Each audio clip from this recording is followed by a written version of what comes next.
3 март күнү ушул Сузак районуна караштуу Ташбулак айылынын тургуну ушу балдарына арналган көк бөөрө спортивный оюнду уюштуруп берди эле. Ошол жерге как раз мен баргамын.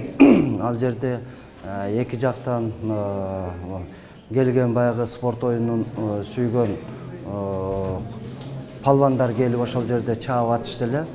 Бардыгы жакшы болуп аткан. Бир мезгилде баягы улак топтору тартыш болуп столбага келип, ошо столбадан үзүлгөн зым бар экен, кыйшайып жаткан. Ошого келип Мавленкулов Кубанычбек деген бир бала аты менен келип урунуп, ошол жерде сразу аты өлдү да. Өлүп өзүнө дагы ток тийип, ага электрический травмага учурап калды. Ошол мезгилде мен ошол жерде элем сразу аны топуракка көмүптүрүп, анан кийин мен машинеге салып туруп, сразу больницага, реанимационный отделениеге алып келип, бул жерде биз медициналык тийиштүү чараларды колдондук. Келген мезгилде ал баягы электрический шок деп коебуз, дыханиясы, ошондой эле жүрөгү токтоп калган мезгил эле. Ал жерде мен өзүм реанимационный мероприятияны ошол поледе жасадым. Непрямой массаж сердца деп коет, рот в рот деп коет. Ошолорду жасап неме кылгандан кийин бир аз эсине келтирдим. Жарым жолдо машинеде келайтып дагы ушул мероприятияларды жүргүзүп келдим.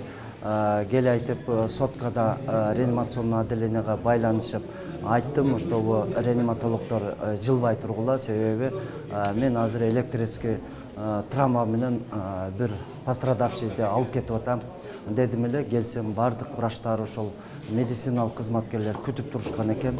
Киргенде эле сразу медициналык жардамды биз баштадык. Обезболивающий уколдорду, ошондой эле внутривенно капельницаларды жасап, тийиштүү специалисттердин бардыгын чакырып, биз баланы аман алып калдык ошол жерде. Мен ойлойм эми азыркы мезгилде бир күн, бир сутка ал жерде жатты реанимационный отделениеда, андан кийин травматология бөлүмүнө котордук. Азыркы абалы жакшы, тийиштүү медициналык жардамды леченияларын алып атат. Тийиштүү адистер менен консультация болду. Компьютерный томографияга баш мезин, башка органдарды бүт бардык салдык. Азыркы абалы орточо.